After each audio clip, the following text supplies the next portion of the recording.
একটু ভাবুন তো, এই পৃথিবীতে এমন কিছু জায়গা আছে যেখানে আগুন জ্বলে হাজার বছর ধরে, যেখানে আবার কম্পাস কাজ করে না।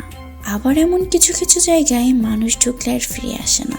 আজকের ভিডিওতে আমরা ঘুরে দেখব পৃথিবীর এমন রহস্যময় স্থান যেগুলো আজও বিজ্ঞানীদের মাথা ঘামাচ্ছে।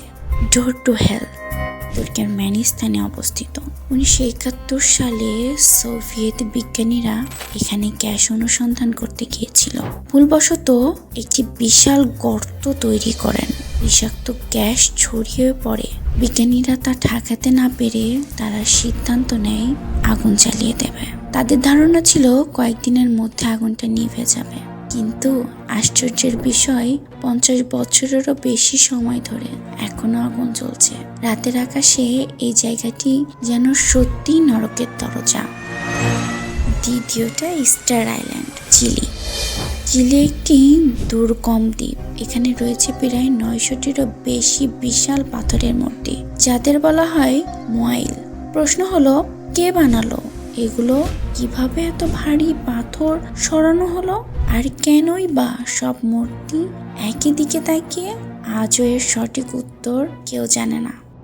তৃতীয় চমক, বারমুডা ট্রায়াঙ্গেল। আটলান্টিক মহাসাগরের একটি ভয়ঙ্কর অঞ্চল বারমুডা ট্রায়াঙ্গেল। এখানে হঠাৎ করে নিখোঁজ হয়েছে শত শত জাহাজ ও বিমান।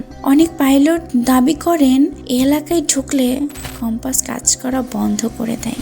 এটা কি প্রকৃতির চৌম্বকীয় গোলযোগ, নাকি সত্যি কোনো অজানা শক্তি? চতুর্থ নাম্বার, আওকিগাহারা বন, জাপান। মাউন্ট ফুজির পদদেশে অবস্থিত আওকিগাহারা বন। এই বন এতটাই নীরব যে নিজের স্পন্দন পর্যন্ত শোনা যায় না। এখানে জিপিএস কাজ করে না, কম্পাস ভুল দিকে দেখায় এবং বহু মানুষ রহস্যজনকভাবে পথ হারিয়ে ফেলে। স্থানীয়রা বিশ্বাস করে এই বনে অতৃপ্ত আত্মা বাস করে। পঞ্চমে রয়েছে স্টোনহেঞ্জ, ইংল্যান্ড। ইংল্যান্ডের সবচেয়ে রহস্যময় স্থাপনা স্টোনহেঞ্জ।